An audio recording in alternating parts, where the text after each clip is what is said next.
Every Taylor Swift album has a song in last place, but last place does not always mean least loved, least important, or even least deserving. Before we start, this is not a ranking of Taylor's 12 least streamed songs overall. Using cumulative Spotify streaming numbers published by Corb and updated on August 12, 2026, I found the song currently in last place on each Taylor studio album. For albums with Taylor's version, I combined the streams from the original recording and the re-recording. Deluxe Vault 3 AM and anthology tracks count. Live performances, remixes, acoustic alternates, demos, and voice memos do not. That gives us 12 album underdogs. I am ranking them by how unfair I think their last place finishes.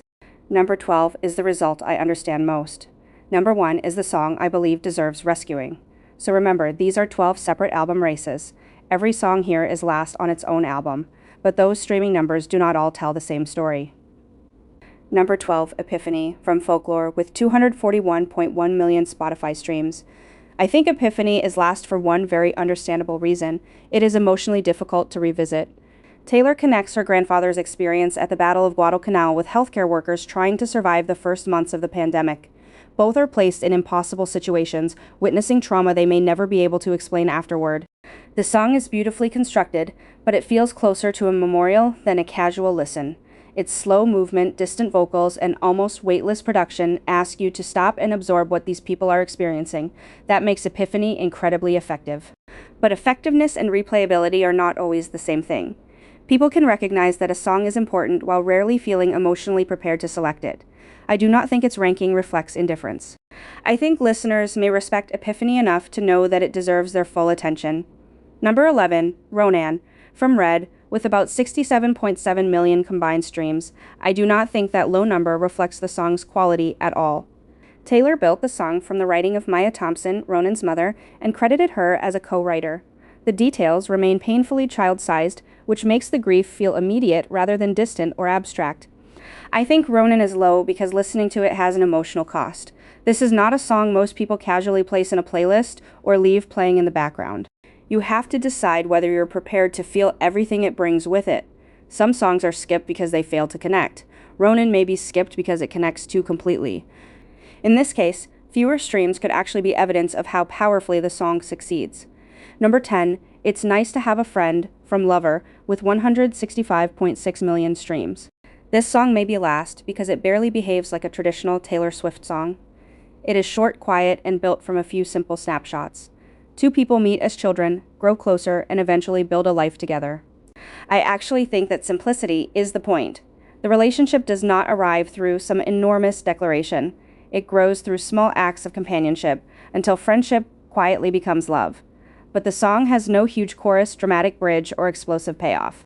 Its sparse production and children's choir also give it a slightly unusual atmosphere that may not work for every casual listener. On an album filled with immediate pop songs and emotional centerpieces, this one feels almost like an interlude. It tells a complete love story in miniature, which is impressive, but its restraint may keep it outside many everyday lover rotations. Number 9, Superman, from Speak Now, with about 88.7 million combined streams. I honestly have not heard many Swifties call out Superman specifically, but I do like its bright production, lively guitar, and completely earnest, love-struck energy. Still, one song has to finish last. My theory is that Superman struggles because its fantasy has aged differently from the rest of Speak Now. Taylor casts this man as a heroic, larger-than-life figure while she waits patiently for him to come back. That dynamic can feel unbalanced now, especially beside songs where she gives herself much more agency. It also began life as a bonus track, so it never had the same visibility as the main album. Superman is fun and wonderfully sincere. But its wide-eyed devotion may be exactly why modern listeners admire it more than they repeatedly stream it. Number 8, Robin, from the Tortured Poets Department, with 99.3 million streams. Robin is probably last for a completely different reason. It has a very specific emotional purpose. It is tender, protective, and written from the perspective of someone watching a child enjoy a world that still feels safe and magical. That is beautiful, but it is not necessarily the kind of song most listeners casually replay. You almost need to be in the right emotional space for it, especially if its themes of childhood and protection connect with your own life. It is also buried near the end of a 31-song album, where quieter songs have to compete with some of Taylor's densest storytelling. Robin does exactly what it intends to do. I just think many listeners respect its tenderness more than they reach for it.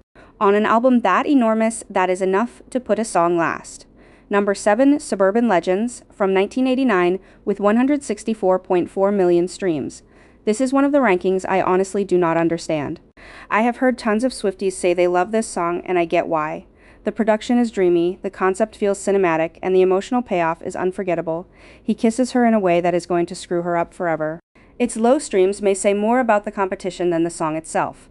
It arrived in an incredibly competitive 1989 vault, where other songs became immediate fan favorites and naturally pulled more attention. So I cannot point to one major weakness that explains this result. Suburban Legends may simply be the unlucky last-place song in a very competitive vault. Sometimes a low ranking is not a criticism. It is just what happens when every alternative is also that strong. Number 6. Honey, from the Life of a Showgirl, with 209.5 million streams. Honey is another example of last place sounding much worse than it really is. Even this album's lowest streamed song has enormous numbers. Something still had to finish 12th. My theory is that Honey is low because it is built around emotional safety rather than tension. Taylor takes pet names that once sounded condescending, possessive, or insincere, and shows how the right person can make those same words feel loving again. It is a mature idea, but it is also quiet, settled, and happily resolved. Taylor's biggest streaming songs usually give listeners something urgent to process: heartbreak, anger, mystery, or a massive hook. Honey feels more like a private moment after the conflict is already over.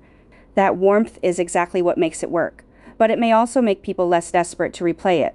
Sometimes peace simply generates fewer streams than chaos. Number 5, A Perfectly Good Heart, from Debut, with 36.1 million streams. I know there are Swifties who genuinely love this song. Something has to come last on every album, and being last in Taylor Swift's catalog is not the same as being bad. My theory is that this one gets overlooked because it sounds like an early version of the heartbreak writer Taylor would become. The central question, why would you break a perfectly good heart, is relatable, sweet, and completely sincere. But it stays with that question instead of giving us the vivid details, escalating story, or brutal final turn that later Taylor songs became famous for, so I do not think people avoid it because they dislike it. Newer listeners simply have dozens of more dramatic Taylor heartbreak songs competing for their attention. A Perfectly Good Heart is charming, but it belongs to a quieter, younger corner of her catalog that makes it easier to love privately than to stream constantly.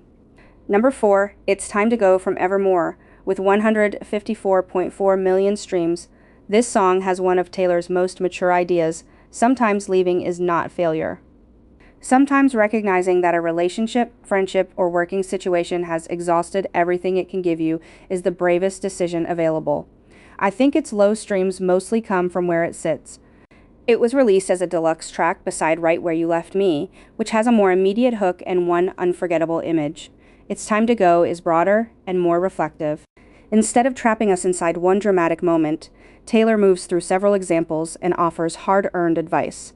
That makes the song useful, but perhaps less addictive. It is the song you reach for when you already know something needs to end and need permission to walk away. I have personally listened to it for exactly that reason. It may not be an everyday song, but when you need it, it understands the decision before you're ready to say it aloud. Number 3, So It Goes, from Reputation, with 253.6 million streams. This song's low ranking initially confused me because it captures the dark, intimate atmosphere of Reputation perfectly. The production feels hypnotic. The relationship is secretive and physical, and Taylor sounds completely consumed by it. My theory is that it never received one defining moment that brought casual listeners back to it. It was not a single, and it did not have a music video. Taylor did perform it acoustically on selected Reputation stadium tour dates, but it was not part of the permanent nightly set. The song also prioritizes atmosphere over an immediate pop payoff. Its hook settles into the production instead of exploding out of it. That makes the track feel seductive and cohesive, but easier to overlook beside the album's major singles and signature performances. I do not think So It Goes is last, because another specific album track does the same thing better. I think it is last because it remained a deep cut, while Reputation's biggest songs kept receiving new reasons to be discovered. Number 2, Glitch, from Midnights, with 162.1 million streams. Now this ranking personally offends me because I love Glitch. The entire concept is so clever. A relationship was supposed to stay casual, but something malfunctioned and suddenly she is completely attached. That is such a specific modern way to describe accidentally falling in love. I think the low streams come from how unconventional it sounds, not from the quality of the song.